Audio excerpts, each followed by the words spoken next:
Hello, everybody, and welcome back to another episode of TNO. Yes, man. Good job. Followed the brief. That was one rule, and you passed. Both of you flying colors. Thank you so much. I appreciate that. I'm sure viewers appreciate it too. I was nervous. Yep. No, you did well. You did well, like you did in your season. I mean, we've got the legendary Rick Devens in the house, and now we've got the new legend, sole survivor of season 8, Immunity Island. I think that's correct. Welcome, Nicole. Welcome to TNO. Thank you. Rick. Thank you so much for having me. Happy to be here. That's an absolute pleasure. Rick, I don't know. You want to say anything off the get-go? I am just here to bask in the glow of a Survivor winner. There is one legendary Survivor winner here, and also I'm here. So I'm just here to listen to Nicole, and I'm so excited about it. Yeah, me too. I'm happy to meet you, and so exciting. Yeah, before we kick off, we always have a bit of an icebreaker, and this icebreaker is inspired by Stellenbosch. It's an icebreaker that comes directly from my better half, Christy, and she says the question I need to pose to both of you is, would you rather drink wine every single day for a year or not drink wine at all for the year? Not drink wine at all for a year. Do some people not drink wine every day? Should I need help? Because I didn't even know that was an option. Oh, jeez. Probably explains why Nicole's game was so sound. You know, she had nothing influencing the mind. Yeah, nothing. I was literally, not influenced at all by all of that. Not even food to influence the mind. Yeah. Did you have any food influencing the mind there, Nicole? Oh yeah, a lot. Too much. I was starving all day, every day. Even got my speckled eggs that I was thinking of all day with me. So yeah, they never leave my side now. That's pretty. Jeez. But look, we are fresh off the back of a victory. It only got aired last night. Did you only find out that you were the winner yesterday? No, I actually found out on Sunday, so it was tough keeping a secret for 4 days. But yeah, I think last night was the first time it felt semi-real, because I mean I had to on Sunday still keep a secret, act cool, and nothing happened. So yeah, yesterday was the first time that I was like, oh wow, it's actually real. Yeah, that's amazing. I mean, what an experience it's been. And also your season, like we've covered with the rest of the castaways, it wasn't the normal season in a sense where you apply, there's 2 to 3 months, you make it on the island. You applied and it took about a year. You then go play this thing. You make it all the way to the end. You got to keep it under wraps. And then you find out, and you still got to be silent about making the final 2. You said it's hard keeping a secret. How was it with your family? Did some of your family members know that you had made it that far? So no, my parents didn't know, my brother didn't know, only my boyfriend knew because we lived together. I was like, oh, I can't keep a secret with the person I live with. I have to share it with someone. So it was nice to actually share that with someone, because I think I would have gone a bit crazy if I had to totally keep it in and not share it with anyone. So luckily I didn't say anything to my parents, because my mom would have told the whole world. So yeah, it was difficult though. It was really difficult. Nicole, did you at least tell your brother that the idol didn't cost you the game? That he's finding the idol. No, I told him it did cost me the game, and he was like, no, Nicole, you're lying. I was like, no, you were the reason I went home. And he legitimately believed it for a while, and I was like, I felt so bad, but I was like, yeah, payback. Jeez. That's cold. You played so nice on the island and so cold-hearted when you got home. I had to teach him a lesson. Yeah, that reminds me of a story how my sister used to make me cry by saying there's a spider on my head and then say don't move, and then it'd run away. So nice play. That sounds like a sisterly move. I don't know, Rick, if you've ever experienced something along those lines. Oh, I've got 2 older sisters. I've been kept in line my whole life, for sure. Oh, I knew I related to you on a certain level. I don't know.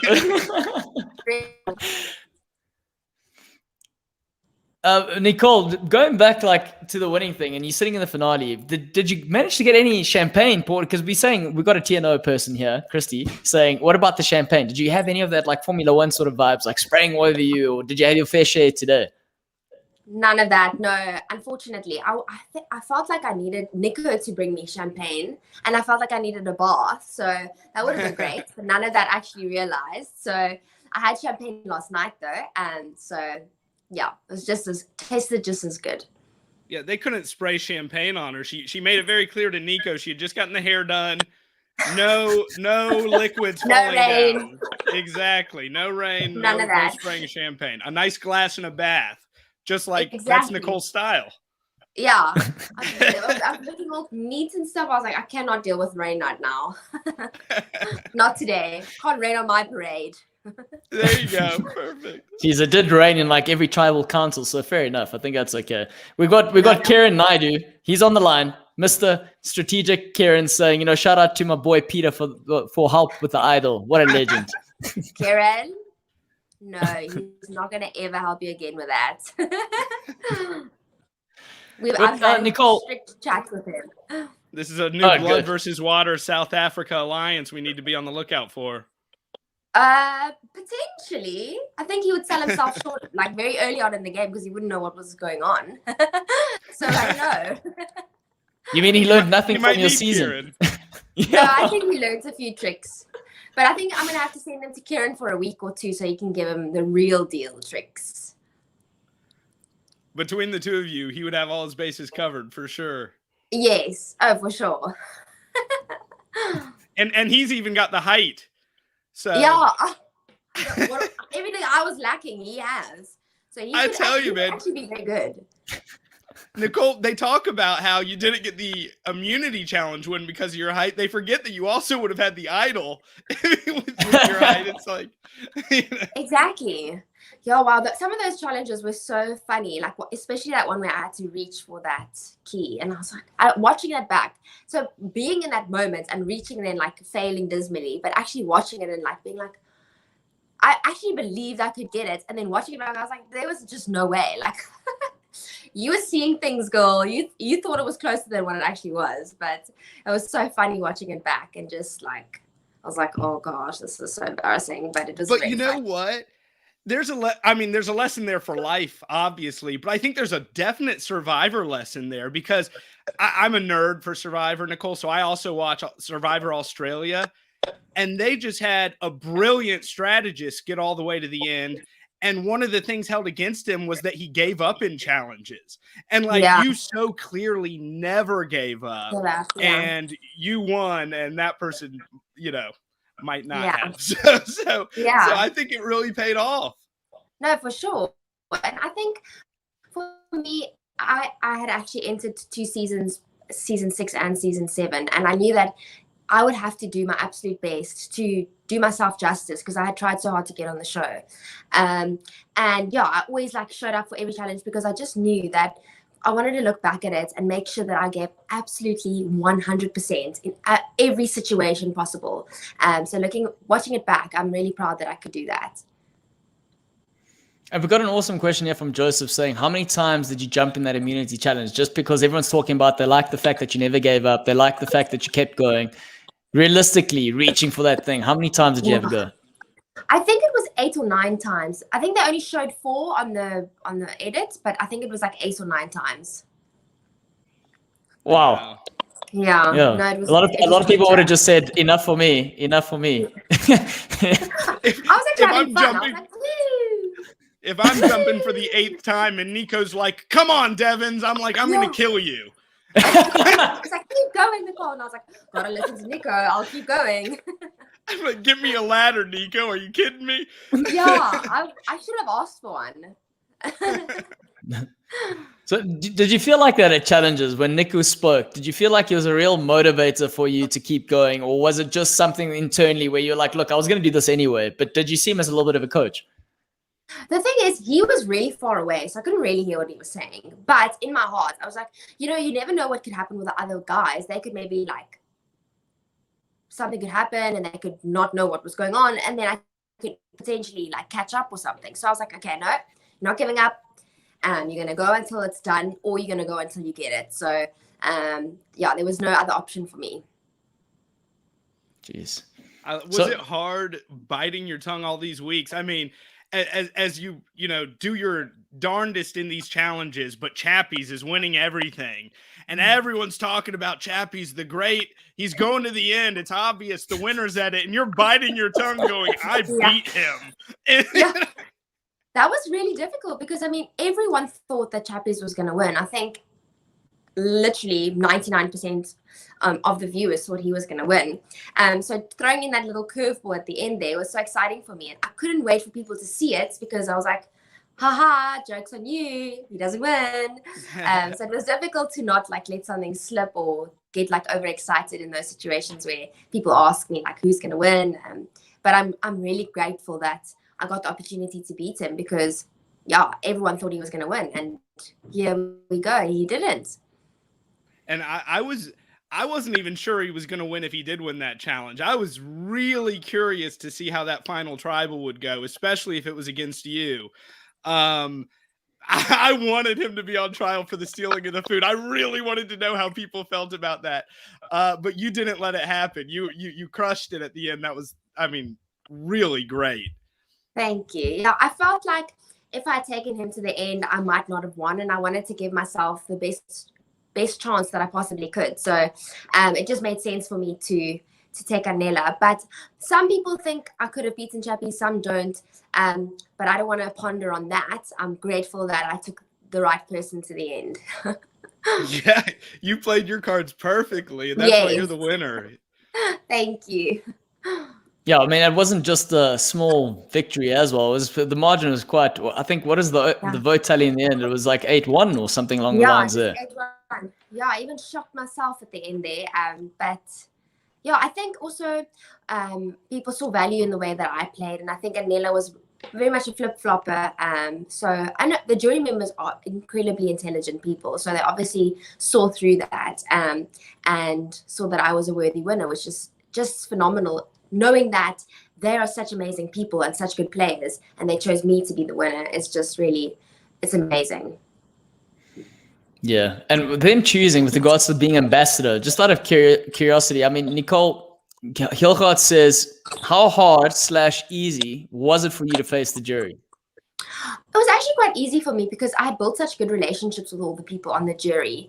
Pleading my case, I really enjoyed it. Like just talking them through from the beginning to the end, why I feel like I deserved the Sole Survivor title. I enjoyed it. It was like the perfect way to end for me and to just like lay it all on the table. And I was nervous, obviously, in the beginning because you're like, okay, you don't know how they're going to react to what you're saying. You don't know if they're coming in there with like preconceived ideas of who they're voting for or what the case may be. But I wanted to keep it short and sweet because I know if you drag things out, then people lose focus and they're not really interested in what you're saying anymore. So I was like, okay, it's going to be concise, and that I could stay focused and stay in the moment and speak from the heart. Was the vibe with, and I'm sure you've had a chance to talk with the other jury members since then. So was the vibe with Anela that it was revisionist history, that he was trying to go back and build a new narrative around all the moves he made? Whereas your game, as Anesu said, your game matched what you said. Yeah. Like it was clear.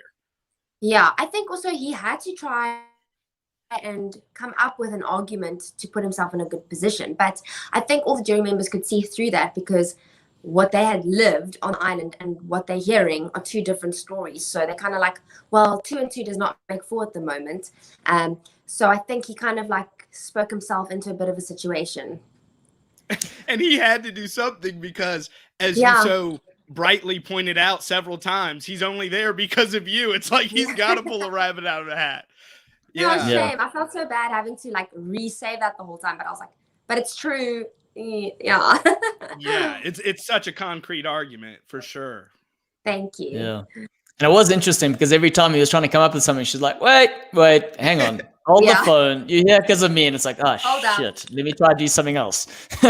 But I mean, Okay, when he was different doing angle. that, when he was doing that, the room, reading the room, could you feel there was a sense in the discussion where he wasn't winning, and you were like, no, I've got this? Because I mean, based on your strategy, going, look, I'm going to say what I did, I'm going to own everything I did, whereas it really feels like he's trying to overcomplicate it, being elaborate. Could you feel the change there amongst the jury?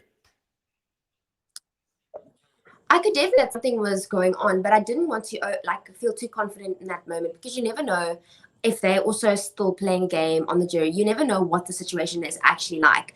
And so for me, sitting there, I kind of heard him speak himself into a bit of a situation and into a hole.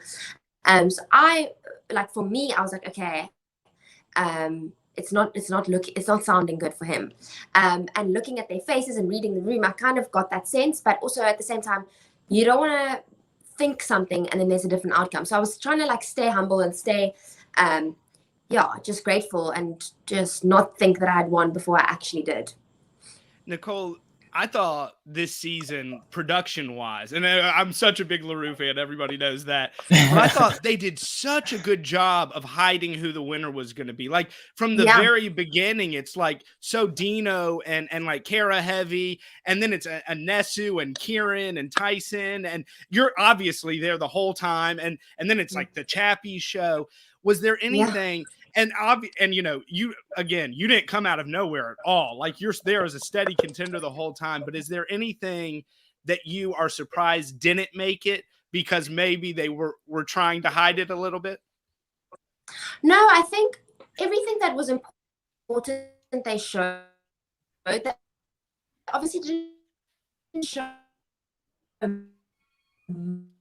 They're hiding it right now by breaking up the Yeah, Survivor production is she must be selling some good stuff.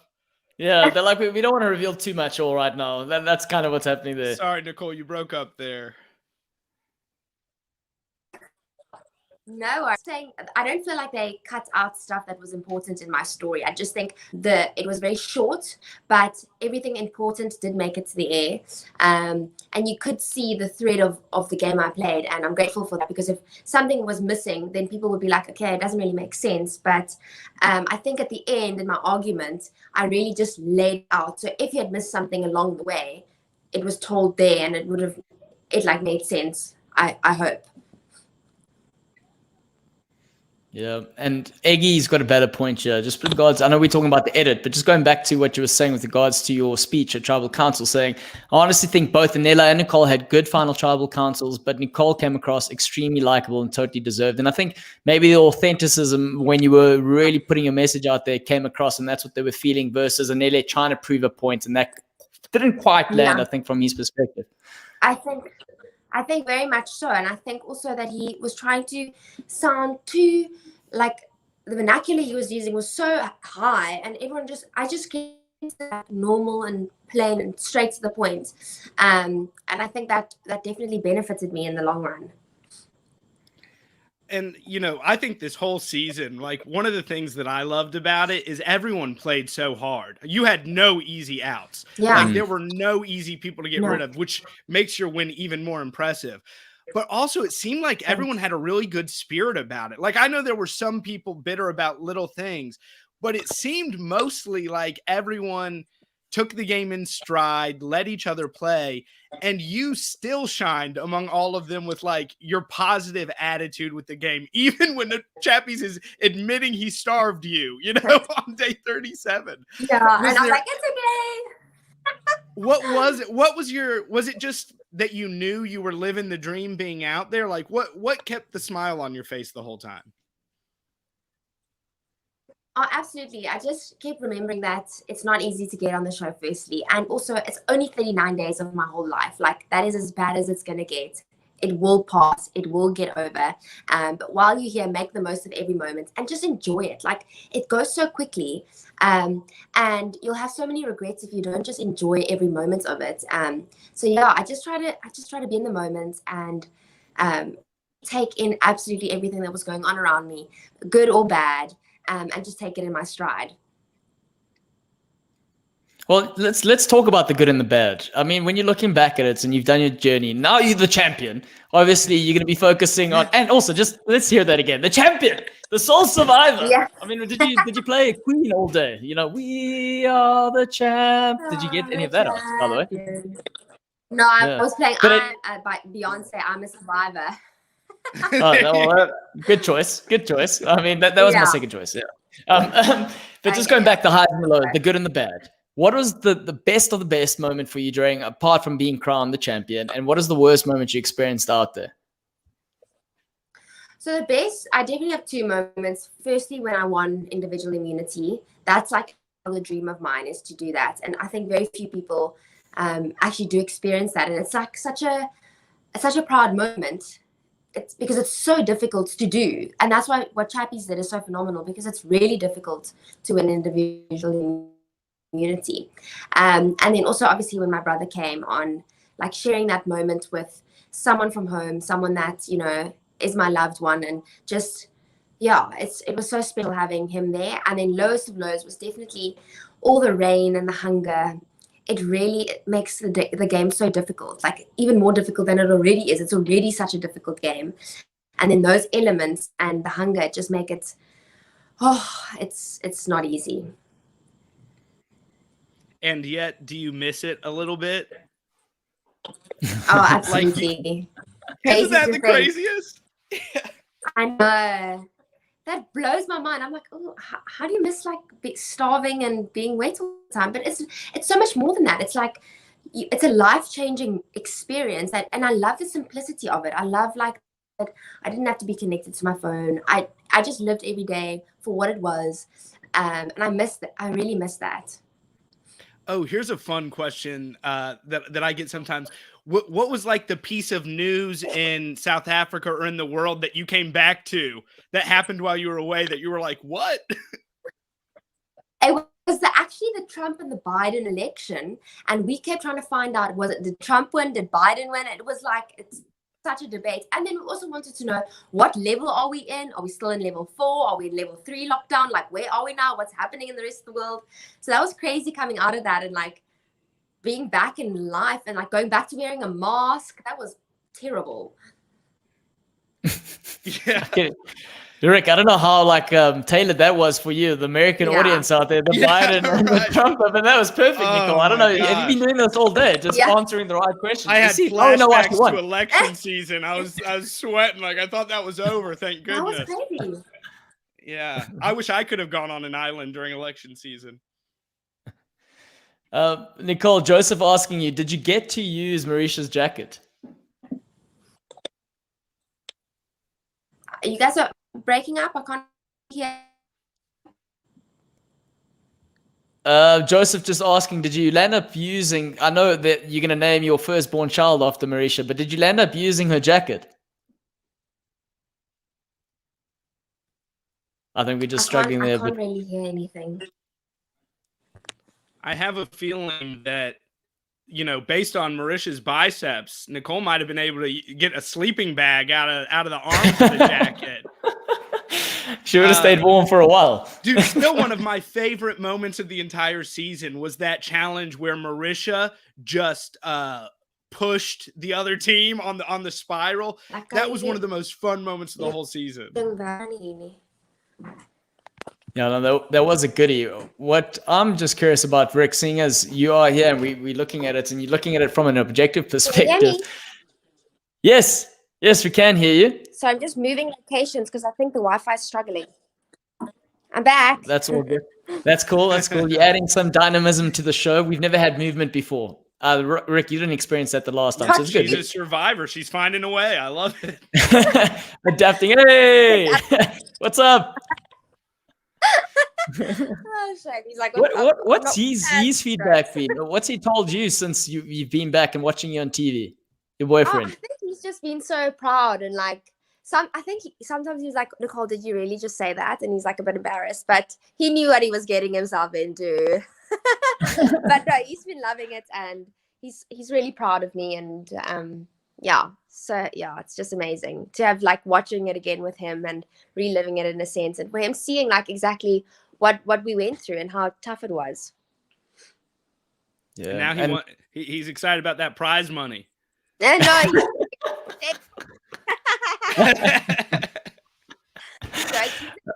he's like, this and this and this is what you need to do. And I'm like, okay, yes, boss. As long as it's a return, then you're fine. If he's not bringing you any return, then I don't know. Yeah, no, I'm happy with that. Works for me.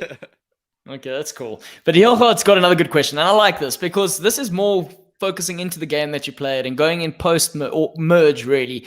We've got Nicole. Was there ever a time in the game where you thought there was no way you're winning this, or did you keep strong in the confidence? Because let's face it, there was a time when both you and Anela were down in the numbers, and somehow you became the swing votes, and you just kept creeping further and further. And yet, despite the fact that everyone knew you were a challenge threat, despite that one challenge where you jumped 100 million times, I mean, the endurance challenge kind of played in your favor. So how did you keep going like, I've got this, or I can win this, or, I don't have this, so I'm just going to take it a day as it comes? Yeah. So with Survivor, anything can happen at any moment. So you need to always feel like you can win, because if you're going to start doubting yourself, then things are going to go south very quickly. So I always believed I could win, and I always believed something could happen and change the fate. And that's exactly what happened. Like, we were in a 6-2 minority, and miraculously we found a way to get through that. And we were the only two sitting at the end. So in Survivor, even if you feel like there's nothing you can do, it's not going to work, you always need to keep faith and keep a little bit of confidence and believe in yourself and believe that you can get to the end, regardless of the cards that are dealt at the moment. Just keep going. Yeah. So then on that note, Rick, and I want you to weigh in on this as well, just based on what has been mentioned here. How much of that was going, okay, cool, I'm just going to ride the wave and I'm going to be deliberate about being like somewhat under the radar in terms that I want to be a threat out there? And how much was it going, okay, it's actually fallen in my favor from this scenario? So if you understand what I'm saying, how much of it was like a skillful, deliberate play going, I'm just going to take a step back here? Or how much was it going, it worked out for me?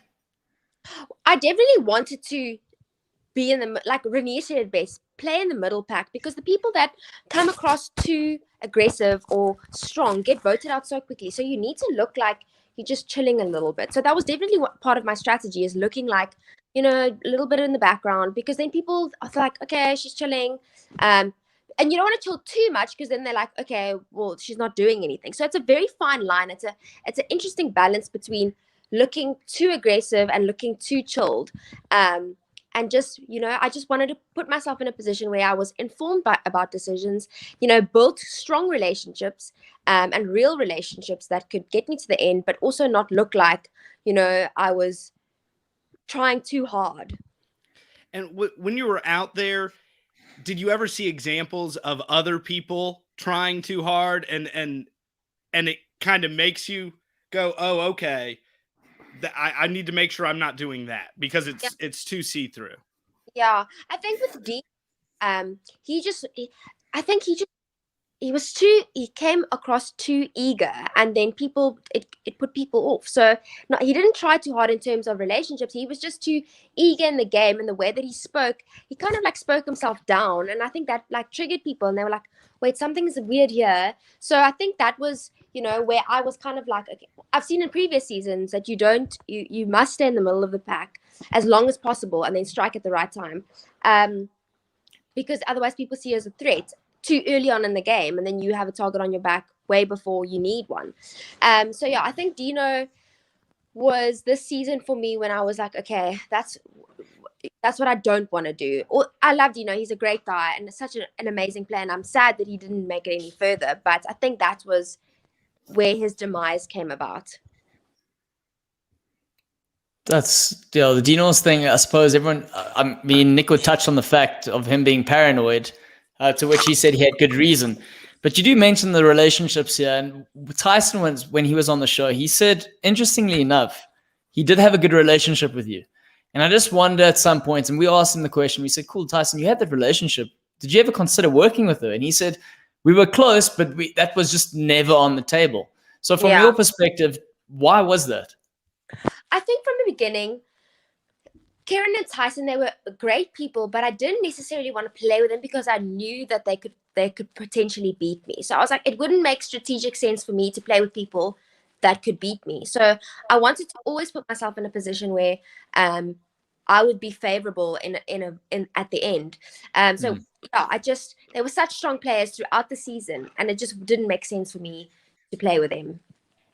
And you know, Claudio, in a weird way, when there's an understanding between two players that you're really not going to work together, it makes it easy to have a friendship. Like Gavin and I never worked together on my season, and we were best friends because I had no expectation of him and vice versa. And we just had a friendship, and it was like, okay, so Kieran approached me after that Anela wanted to vote him out, and he wanted to work with me, but I wasn't budging because it didn't make sense for me to flip on Anela and go with Kieran when Kieran was such a kinpin and mastermind. Like, it just didn't make sense for my strategic game. But yeah, it was Tyson and I just got along so well, and we're great friends. So it's weird that we didn't want to play together, but it just didn't happen that way, and it didn't make sense for my game. So then going back to, so you obviously aligned and you took Anela to the end. Were you convinced the whole time that you could beat Anela? Yes, because I felt like like I said in my final tribal council, the reason why he was at the end was because of me. So if someone saved me on 2 occasions and carried me to the final, then I would have felt like, oh gosh. So yeah, I think, but I knew at the same time he also speaks very well, and he was also very liked. He's a very social guy as well. So I was at times I wonder, but there's a reason why I felt like I could beat him at the end, and I just wanted to stick with that, and yeah. And there was no resentment. Sorry, Rick. In terms of him trying to flip on her, for example, and then still choosing to work with him. Would you have done that, Rick? Probably not. Based on history, no. I would have been like, what's wrong with you, man? You think I'm going to work with you again? That's what I did on my season, but I regretted it. It was a mistake. So Nicole played it up, and only one of us here is one survivor. So I would say do it the Nicole way. Oh, thank you. Also, I just want to comment on this. Rick, do you like leopard print? I can't pull it off. Because the question is, in the Wild Coast, you can put it off. Let's see, because it says, when is your new leopard fitness range coming out, Nicole? Soon. Stay tuned, guys. Stay tuned. Nicole, do you feel, and maybe they edited it out, I don't know, you can tell me, but it seemed there were times at Tribal Council where you were almost biting your tongue to be polite. Like when Anelis was talking about how he convinced you to take him to the finals and how he'd convinced everyone. Like you were biting your tongue a little bit. Yeah, I was very much so in Survivor, you need to be very clever about how you approach people and what you say, because that sticks to them and they remember that when things matter. So I always remembered thinking, okay, don't say something that could potentially at the end, count against you. So always think about what you're saying and be very intentional about everything that comes out of your mouth, because it can so quickly be skewed or misunderstood. So yeah, I often just try to keep my cool, keep calm, and say what I knew I needed to say and the points that I wanted to come across, and the rest that could have stayed in my heart or inside me, I left it there. And was that something you picked up as the game went on and you started perfecting that, or was that something you were very aware of from the onset? I think I was very aware of it from the beginning, because I remember my first tribal council and everyone was just all over the place, and I was like, okay, that is not what I want to do. I want to be composed. When I speak, I want to know what I'm saying. And also I don't want to rub people up the wrong way, because like I said earlier, you never know when those people need to vote for you. So you need to really think about what you're saying. Nicole, for me, there was never a time in the game where I felt like I didn't have a chance. Like when I went in, it's I felt like I was playing good for a while. Everything was going fine. But there was definitely a point where it was a switch flipped. And I was all of a sudden I can do, there's the finish line. I could do this. Yeah. Was there a point like that for you? I think it's only really sunk in when I beat Chappies at that in Unity, and I was like, wow, it's actually happening, and I'm actually at the final. Before that, you try and you try to put yourself in that situation, but it's not actually there until it's there. So I was like, wow, no.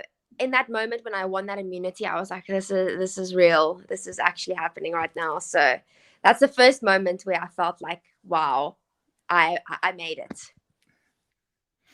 Najwa is saying something awesome, saying, I love how you kept your calm throughout, even with Chappie stealing food, Kieran gunning for you. Beautiful.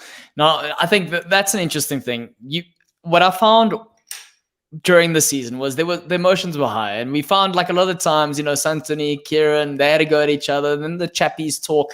But yet through all of this, when someone did something, you called it out, but you did it in a calm way that no one got offended. You're like, oh, Chappies, why are you stealing? And everyone's like, Nicole. And you did that. Was that, again, you're saying everything was deliberate, but was that like a conscious decision as to, okay, I'm going to call these people out. I'm still going to stand my ground, but it's not going to affect the relationship I have with these people. Yeah. And I wanted to do it in like a light-hearted way so that it would be like humorous, but at the same time, I'm like, you did it. You did it. And I know you did it, but it's funny. So, yeah, I wanted to make sure that I didn't upset people, because everyone lives a different experience when they're there. So you also need to respect that. And I also wanted to keep that in mind. I'm dying to know about Chappies. I enjoyed watching Chappies so much. Like, great character, loved him, did so many amazing things. Like, props to Chappies. Yeah. With a big butt. First of all, on my season of Survivor, no one took stuff from rewards when we weren't supposed to. They were pretty serious about that. So that's not a thing. If you went and caught it himself, found it himself, and cooked it, that's fine. I don't care. If he stole tribe rice that was for all of us, he's dead to me. He's dead to me. Like, I'm serious. He would not have gotten my vote at the end, I don't think. I just said, you starved me, screw you. But it seemed really casual on your guys' season. And Nico defended him. Nico's like his lawyer out there, which was crazy. That was really frustrating for me. What was the reaction? Like, you seemed so cool about it in camp, but like, were people steamed about that? Oh, Warda is she was our little advocate. She was fuming, and rightfully so, because it was really, we were so hungry, and and him stealing our rice. So happy that he had his diner, making his own little poiky. Great. But the fact that he did steal the rice was really upsetting, especially because 1 cup of raw rice could have fed us for such a long time. So the fact that he did that was really upsetting. But he did that when we still had a lot of rice, like not a lot of rice, but like a whole bag left. Mm-hmm. So I think it only kicked in more towards the end when we were like, oh wow, that is now that has repercussions. Yeah. But it was very upsetting. I think people don't understand. Like, everyone was out to get me on my season, but we still had like a little society. Like, you have to take care of each other. Sure. And the show doesn't step in. Like, production's not going to punish someone for doing bad things. So it's only up to the jury.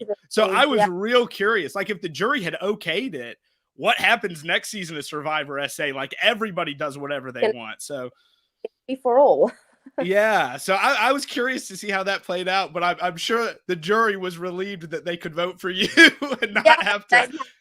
The call between the two of us. I think they were upset, but what I kept in mind was, remember, the jury are now back at Panarosa and they're not hungry anymore. They are fed.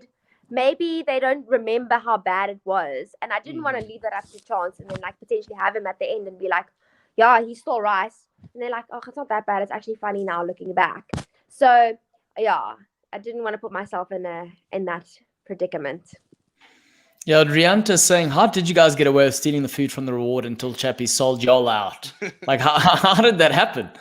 For me, I was like, why is he selling us out? Because we didn't eat that food. We gave it to the rest of the tribe. Like, how is he justifying what he did with us giving it away? Like, he didn't, he ate all the food. He wasn't like sharing it at all. So I was like, that makes no sense to what we're saying. But yeah, we felt like there was so much meat left and we couldn't eat anymore because we were so like nar geëet, that we thought, okay, we'll take some and give it to the rest of the tribe. And I'm so glad. Just for context, Rick, nar geëet is like they ate so much they were sick. Gotcha. In a way. Gotcha. Yeah. Sorry. And I was just gonna say, and it also comes into a gameplay thing. Like if Chappies did all that and didn't get caught, then he has no repercussions. Like that's great gameplay. But the fact that you got caught, like that's really messy gameplay.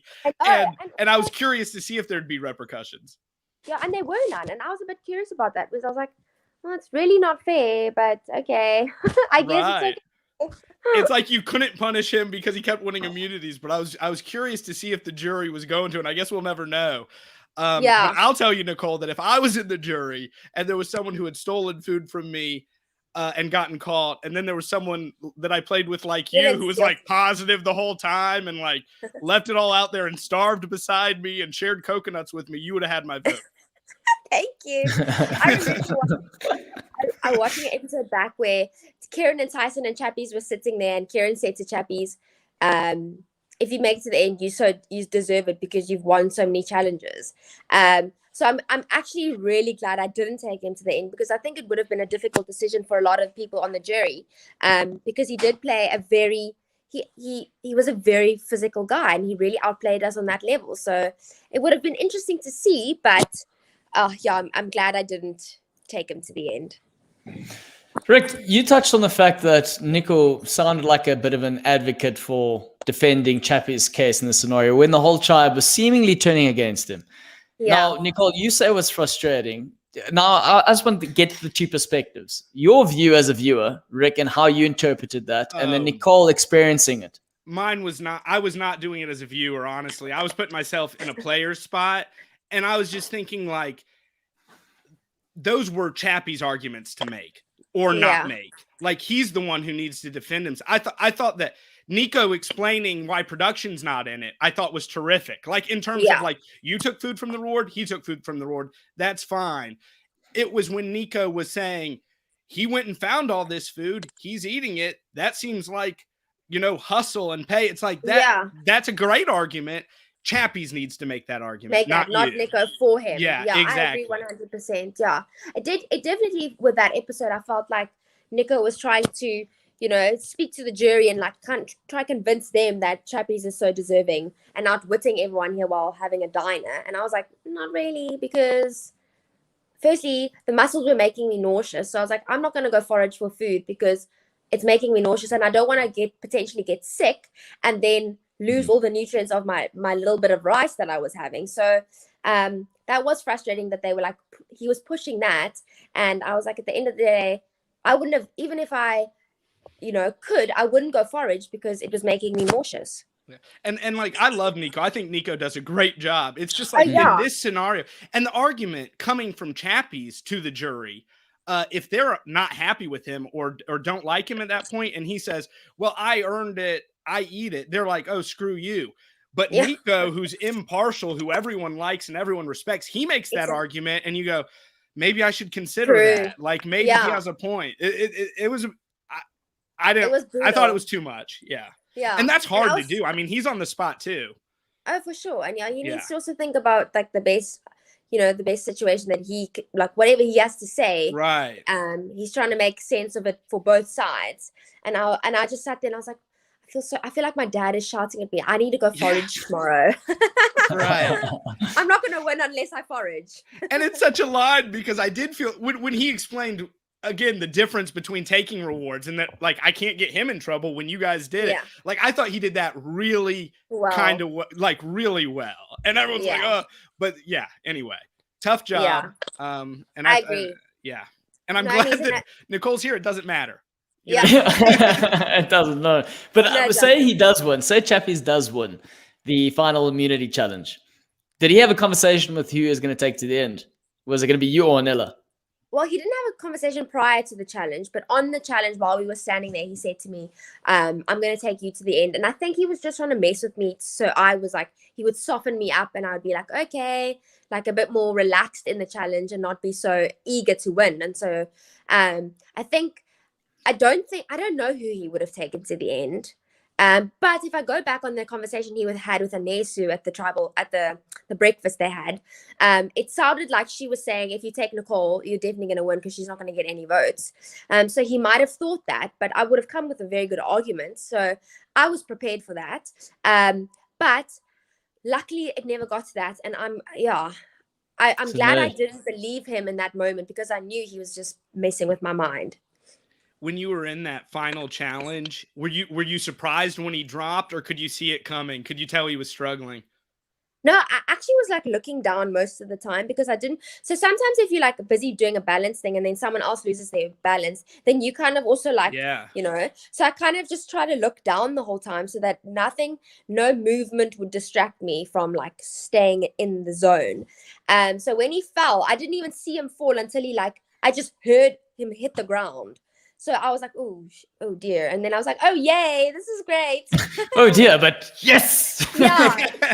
Yeah, it was so like, Chappies, are you okay? No, he's fine. Yeah. He's good. I did ask him if he was okay, because I felt so sad for him, because like he looked like he was in so much pain, and he was like shaking while lying on the floor there and like crying, and it was very, very traumatizing. How were you doing? If you hadn't got blown by wind or lost focus, could you have gone for a while? Oh yeah, I was saying earlier I could have probably gone for like another 2 hours or 3 hours, because I was so ready to win, and I was really just embracing the pain, and it wasn't so much pain anymore. It was almost like my body went numb, and it was just the weirdest sensation. And how much of like Chappie's previous success was detrimental to his game and your advantage in a way? So like he had won all these, he knew the record was there, he knew he was doing whatever, like trying to keep going, and it was his whole game was hedging on that. And for you, did you think psychologically you had won over him because you had nothing to lose? I think so. And I also think that at the same time, I was like, he's on a winning streak. He's got that confidence. So it was like a double-edged sword, because I was like, okay, he's feeling very confident, but at the same time, he could be putting a lot of pressure on himself, and that could also play to my advantage. But looking at the challenge, I knew I had a good chance of winning. But if it was like a swimming challenge, like that would have just been the death of me. No, that wouldn't have. That never. I don't think they would have let that go ahead. Yeah, he just grabbed his trident. Yeah. Yeah. So shame. He's so impressive in the water, really. Oh, he's so impressive in challenges. He was honestly a formidable player, and I'm so glad that I got to beat him at the end, because, like I said in my final thing, everyone wanted to do it, and I got to do it, and yeah, very, very happy I could. It seemed like there was definitely a mutual respect between you two. Yes. And I think in the beginning, he also said to me, like, he underestimated me. He didn't think I would make it very far. And then for me to, be the only one that goes up against him in challenges and beat him at the end, I think he was surprised by that. And I think that, made him respect me more. We've got a good question from Chris Dixon saying, Nicole, there were 4 players you never got to play with: Pinty, Mike, Paul, and Carla. If you played with them, how do you think it would have gone? Oh, I'm actually really sad I didn't get to play with them. And I only met them like the other day, which was so amazing. But obviously, if you play with different players, most likely you'll have a different outcome. So I'm glad that wasn't the scenario, because for me, I had the ultimate outcome, so I wouldn't have wanted to change anything. But I think if I had fallen out along the way, obviously you would be more eager to work with other people, because you don't know, the outcome. But I would love to play with those players maybe one day. I don't know what the future holds, but meeting them was so lovely, and yeah, I'm sad that I never got to play with them. Nicole, here's a question in terms of the actual conditions of the game and the toll it took on your body. How much weight did you lose during the game? I lost 7 kilos. So that was quite a lot for me, because I'm really short. So we couldn't tell. No, there's no ways. The TV really makes you look a lot taller. I don't know, Rick, especially like my screen's tilted vertically, it's not horizontal. So so Nessa and I think we lost the least. But yeah, for me, that was a lot. Like, I came back, I remember Rainer picking me up at the airport, and he was like, did your ears and your nose grow? Like, he said my face looked out of proportion because I was so skinny. And I was like, no, we definitely need to stop now. I need some speckled eggs. So yeah. This is the second time speckled eggs have been mentioned. I need someone to explain to me what a speckled egg is. Don't you guys have speckled eggs? I don't know. If we do, I don't know what they are. Oh my word, you have not lived. It's like like inside it's a jelly, and then it's chocolate, and then it's like candy around an egg, and they've got like speckles on them. Oh no, we don't have that. We have like little egg candies at Easter, but that's it. Oh my word, no, there are. And Woolies, like one of the supermarkets here, they make giant ones. So they're like this big. Man, I was so excited. I saw Nando's the other day. Now I got to look out for speckled eggs. Speckled eggs, yeah. I might post you a bag or two. Oh, yeah, Nicole, yes. This is from the winner, so I mean, you can't make promises if you're not going to deliver. Yeah. Just saying, yeah, that's the game that you played. Stay true to the game that you played. I will, and I hope they don't get lost along the way. Is all I'm saying. Our postal service not so good. That's gonna be the best reward challenge. Yes, but I'll send them over Easter, and then you can like hide them around in your garden. There you go. I'll set both my kids out there looking for them. Jack and Juliet are gonna be finding all the speckled eggs. Brilliant. Here's Eggy. Funny, we had to talk about the speckled eggs. We've got Eggy on the line saying, Tato Taledi. But Anesu must have known that Nicole was more preferred by the jury than Nella. So why would she say that she'd get no votes? And that's quite interesting in terms of you having that advantage from the jury perspective.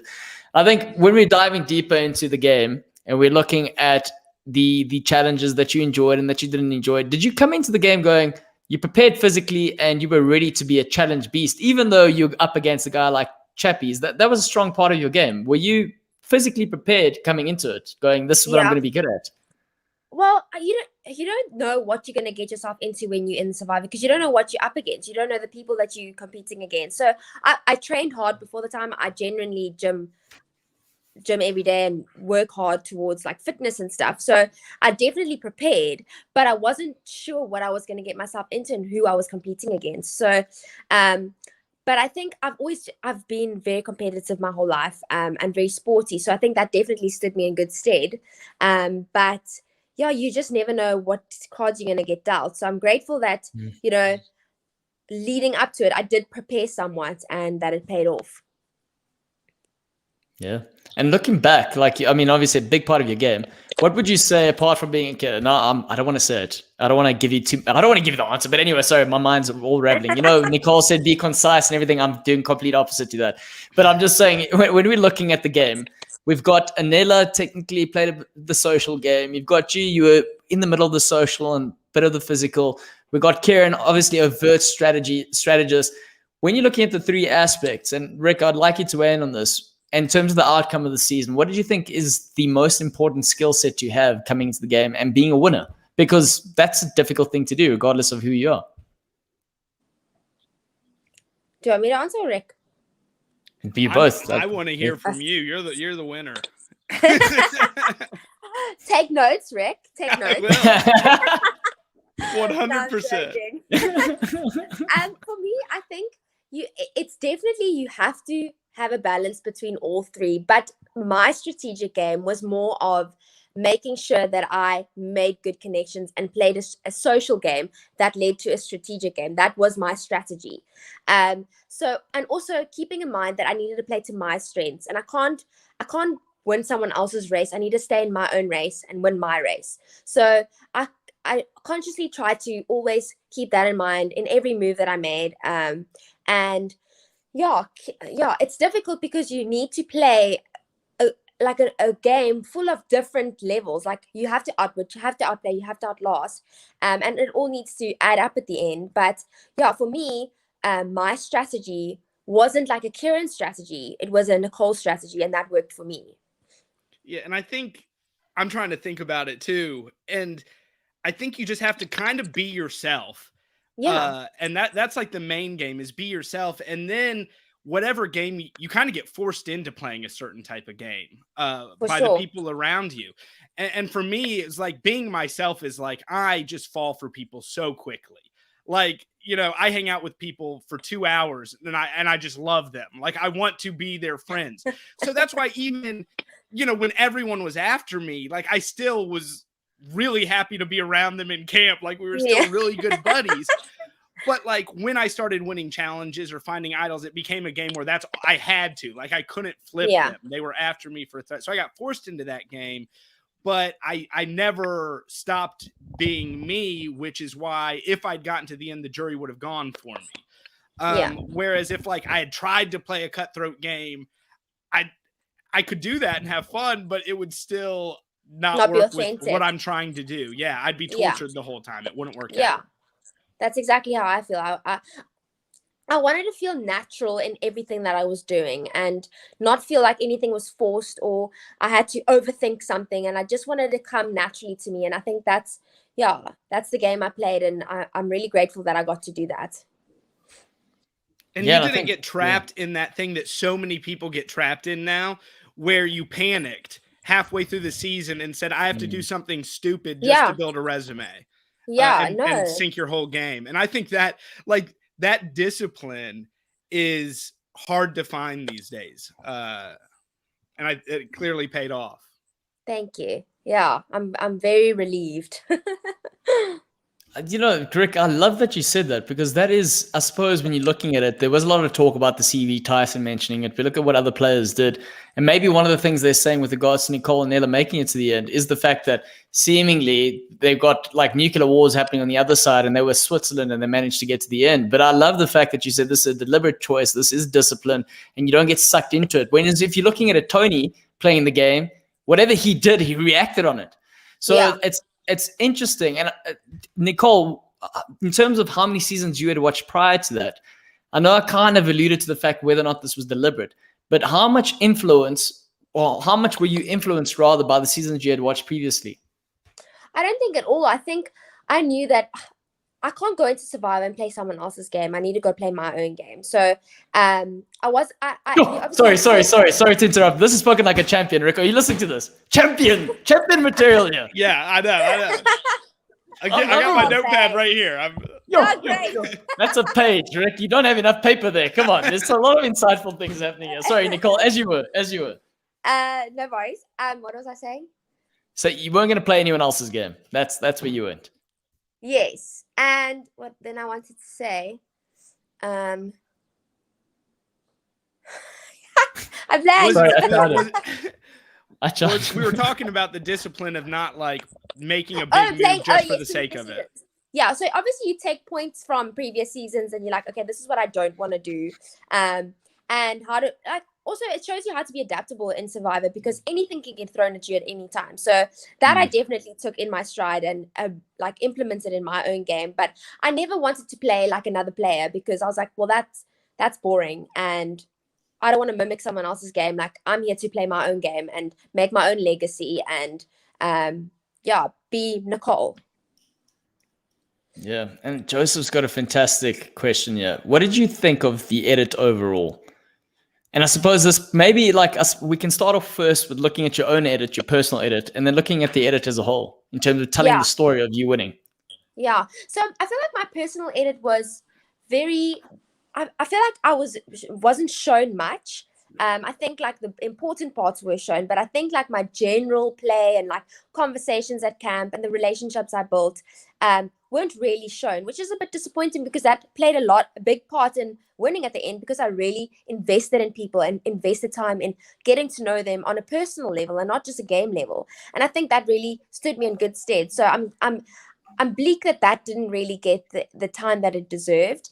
But at the same time, comparing that to Santwini's confessionals and Kieran's confessionals and Tyson's confessionals and Chappie's diner, I understand where that got lost. So I think the edit was phenomenal in terms of a fan perspective. Like, I loved watching the season and it was just such a treat.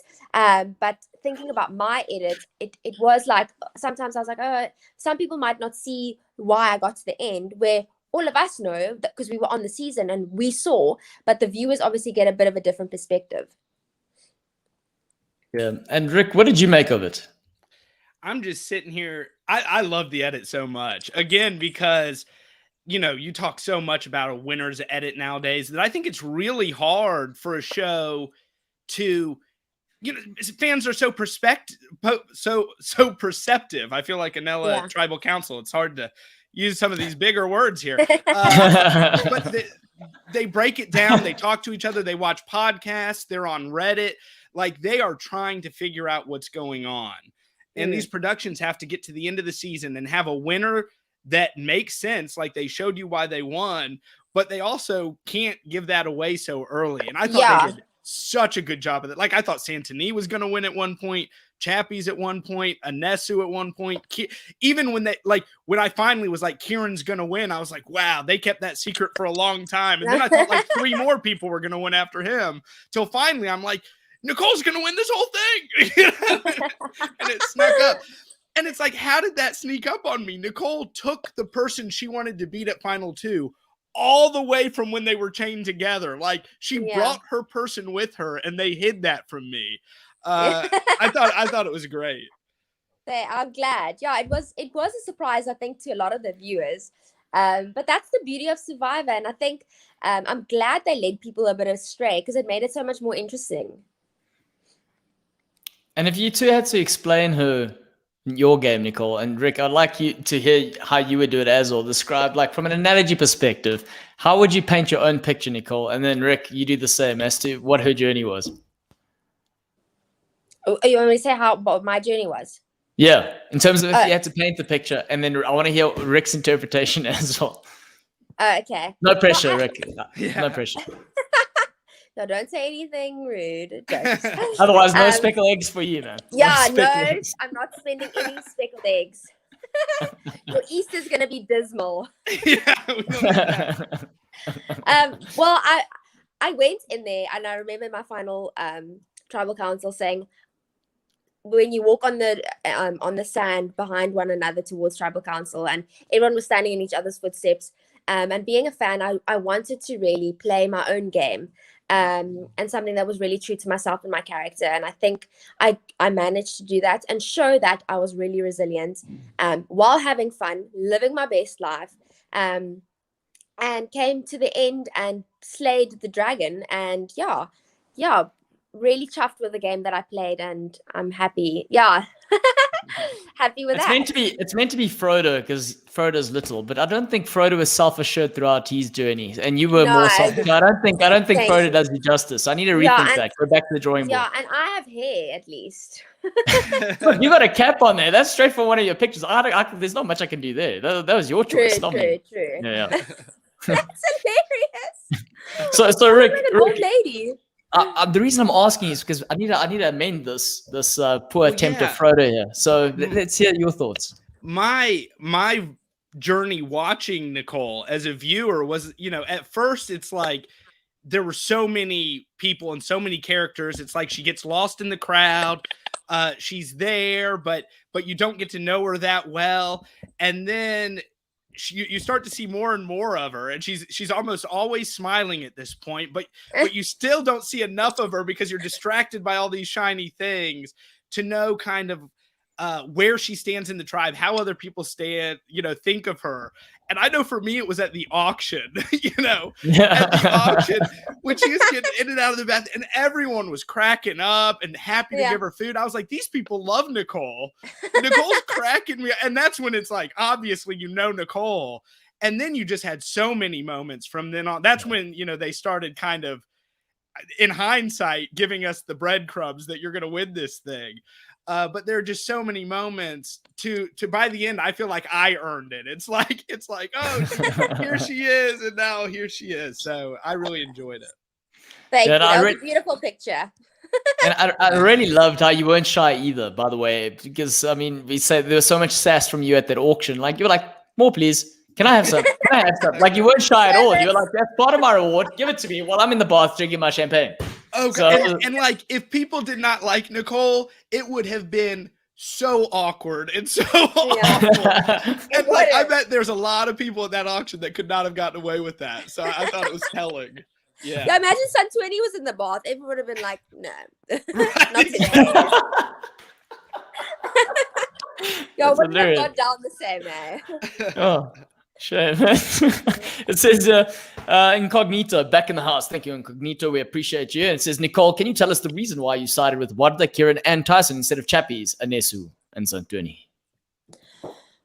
Well, it wasn't. I knew that Anela and I they were a 3-3, and I knew Anela and I had to split it into a 2-2. So I didn't originally want to. It didn't matter which side I originally sided with, because I needed to get rid of one on the side and then one on the other side. So it didn't matter on which side Anela and I went first, but the next vote would have had to go the other way, so that it would be a 2-2-2. So yeah, I hope that answers your question. Incognito, I hope you're happy there. Rick, we're winding down here. We're moving to the next final thoughts section of the show. We've got the champion here. Anything that you want to ask right now from a game perspective, personal perspective? What do you want to know about this winner? Nicole, you said that you would that you like all of us Survivor players, in some sick way you miss it. You already mentioned that the players you didn't meet, you would love to play with again in some way. Would you go back? You've won it all, but would you go back? I would definitely go back and relive this crazy, crazy time, and starving and all the politics and the crazy people. And it's just something that it's so priceless. You can't put a price tag to it. So if I ever got the opportunity again, you can't say no to something like that, because it's so life-changing. And it just makes you so humble and makes you just appreciate all the little things in life. So I would definitely go back. Not anytime soon, but maybe like in a year or two. Just give me time to breathe. You couldn't be further just like standing by each other wise from last season's winner. He inspired so many different people. Are you having, I mean, you just won, so maybe this is going to come now, but I mean, you're going to have a bunch of little girls excited to be like Nicole. I know. Yeah. And I mean, it's not going to be just little girls, but people are going to be maybe little boys. Damn it, Rick, I want to be like Nicole too, man. If I was a little boy, I'd want to play like Nicole, not Rick. Exactly. I want to win. I'm going to rock up.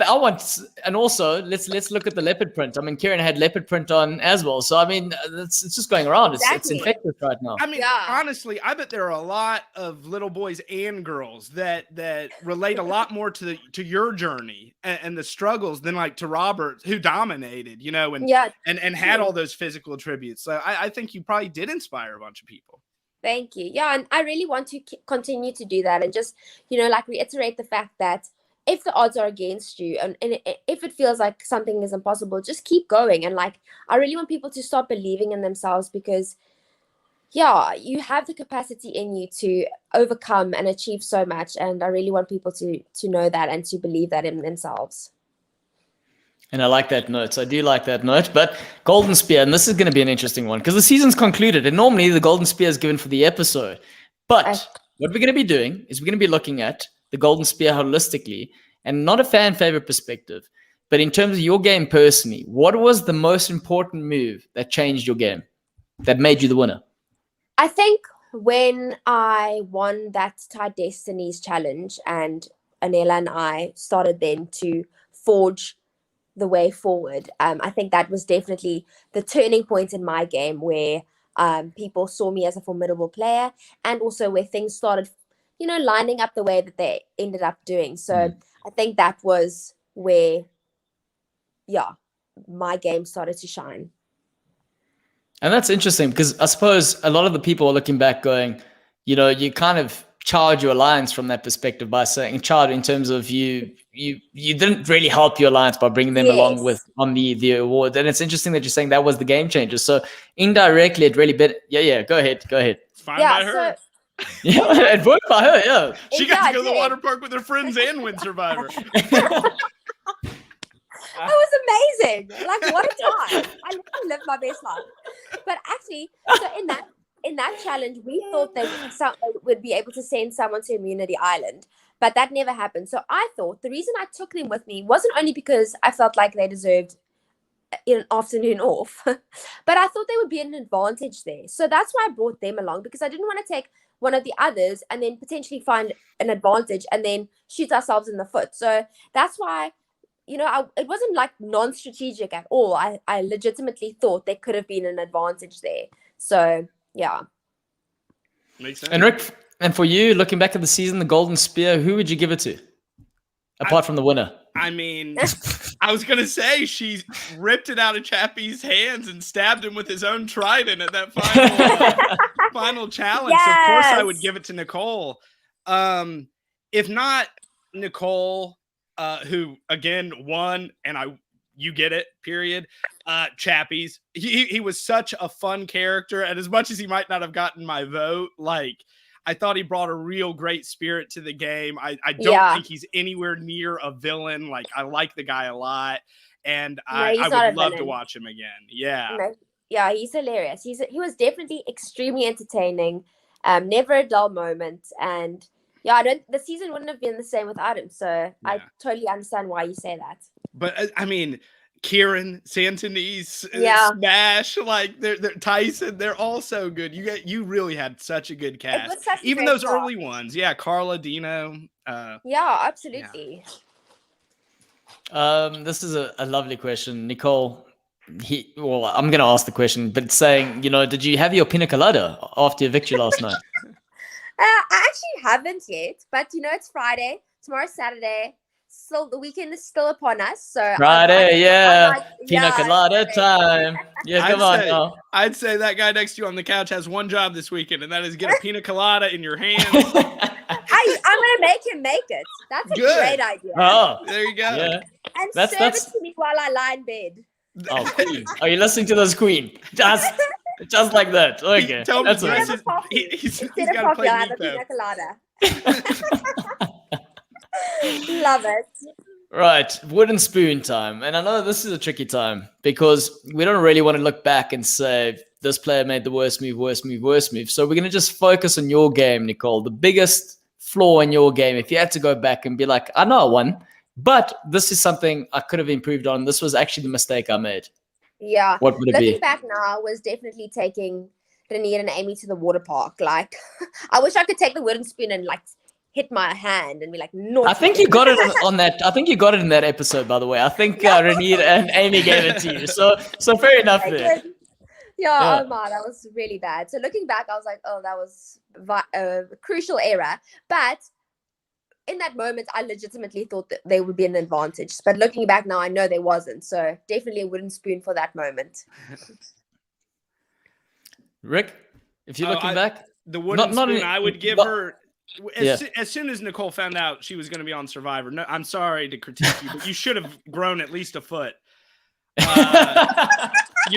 Preparation is a part of the game. Other than that, how could I ever critique someone who did something I couldn't do? No. Flawless victory. Thank you so much. Thank you. I really appreciate it. Nice. And you didn't think of that one of those medieval sort of torture instruments that, make you taller. that wasn't even on the cards.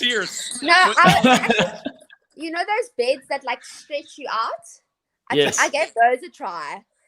Oh, nice. Didn't work. Make me drink. Joseph's saying maybe practice jumping. Maybe that's one thing. Yeah. I'll do that. That's a good point. Thanks, Joseph. She was jumping higher than I could jump. I'll tell you that much. I think Nicole's vertical is a lot better than mine. I totally believed in myself. I was like, believe. It's funny how that didn't work out. Right. Final thoughts. This is the time of the show where obviously it's your final thoughts. What is the lasting message that you want to leave with the people as the champion? Oh, wow. Just firstly. Wait. Actually, are you going to get up? Are you going to get up and do like the Rocky climb up the stairs? Can we see like a little twirl? Yeah. She's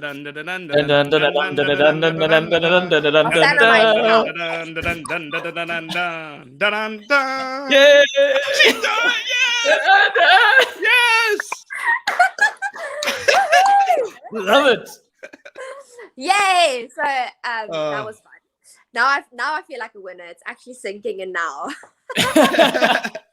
Only when Rick Devens gets to sing the Rocky theme does it become reality. And they jump on my couch. Dude, worldwide, there are not many Survivor winners, and you are one of them. And it's one of my favorite seasons, like of any country. So to be a winner, and everyone wants to be on a beloved season, and you're on both. So I think that's really awesome that you get to represent that season for the rest of your life. Yeah, it's a phenomenal feeling. Thank you so much. Thank you. Okay, wait. Before you continue the final thoughts, we do have people in the questions asking about Storms Brewing. And obviously, Storms Brewing is where we make predictions. And I can say, obviously, there's anticipation as to whether or not there's going to be a season 9. I personally know nothing about any of the sort. I can say I do hope there's a season 9. So Tats, get your applications ready. Rick Devens, I don't know what you think about a possible season 9 for South Africa. If this season doesn't get people wanting a season 9. I know, and right? doesn't prove that LaRue is like the perfect guy. Nico is the perfect guy. Like, I don't know what people could be asking for. I want an all-star season 10. So we need a great season 9 and then an all-star season. I agree. I mean, I have no idea, but I can only think that it would be so fitting for our season to end with the start of a new one, because it was so phenomenal. And I think people really enjoyed the season, and so many people are now keen to enter and to just, play the greatest game ever. So I really, really, really hope that there is a season 9 coming. Yeah. Okay, but that's nice. Storms Brewing. Let's go back to the final thoughts quickly. Storms Brewing. There we are. Well, hopefully we answered your question there. Storms Brewing. Oh, what am I saying? I'm getting so confused. Final thoughts. They're both clouds. My head's clouded right now. Okay. Final thoughts. Let's hear those final thoughts. Final thoughts. Best time of my life. It was the most ridiculous and difficult thing I've ever done, but so worth it, and something I will always cherish in my heart. And I just want to say thank you for everyone who watched it and enjoyed it. And if you voted for Chappies, sorry for you. And yeah, let's hope that there's a season 9 and very exciting things to come. But yeah, the Survivor family is amazing. I'm so grateful to be part of the family and meeting all of you guys. So thank you. Yeah, and I think the consensus is here in the comments that it has been an amazing season, and being a winner of an amazing season is even better. Dylan, in terms of making Dino co-host, I'm not sure if you're referring to actual Survivor for season 9 or you're referring to TNO. TNO, maybe there's something we can do about it, but I don't know about the actual Survivor. We'll have to arm wrestle Nico for that one. Rick, final thoughts from your end? My final thoughts are that, sorry to the Chappies faithful. He would have been a good win. He would have been a good winner. But you know what? When you win Survivor, you win Survivor. And Nicole is an outstanding winner. The fact that you won against, again, a cast that every single person brought it. There were no freebies. I think, puts you really up there on a pedestal, and you should feel good about that. And anyone who do not be shy with the block button if people want to argue with you about that. Don't even No. They are peanut butter and jealous. You've earned the right just to block. Block. This is, and Rick's spoken about this previously when Dino was on the show, and saying, don't give away too many secrets. But I'm just testing the waters here. If you do manage to play again, Nicole, looking back at it, are you worried that you might be too big of a threat? I don't know. It depends on the people I'd be playing with. I think they might think, okay, no, she didn't play very the game that most people play, so she might not be a threat. Or they might be like, she's played a totally different game, and that is a threat. So it could go either way. But I would try to, throw them a little bit with something different to just mix things up a little. Day 1, she steals the rice. Wouldn't that be funny? Yeah. This is the new Nicole, version 2.0. Oh my gosh. And next time I'll wear snake skin, not leopard print. Okay. Yeah. Just freshen up a little bit. Right. Yeah. Everyone who's been live with us today, I just want to say thank you very much to the TNO fam. You see the buff that's on Rick Devens' head there. Everyone see it. Now, that is a commemorative buff. That is a special buff that the producers have, that the camera people have, and TNO, just want to say we have a buff like that, and we've got one to give away. So all you got to do is, next week we've got 2 more shows. We've got one with Anilla and we've got one with Chappies. So all you got to do is make sure you get a friend to subscribe, and you've got to be on the show on, I think Chappies is on the Friday on that season, and tell us who you think is deserving of the Golden Spear. And we're going to end with that. And Nicole, thank you very much for joining us this evening. I mean, it's fantastic being in the company of a winner in terms of the actual game. And obviously, we just know Rick Devens is a natural winner. So thank you so much, Rick, as well, for making this. Yeah, winning at life. So this last minute. Losing a Survivor. Don't keep that upon yourself, Rick. But I just want to paint the picture quickly, because this finale was hush-hush and they don't want to give anything away.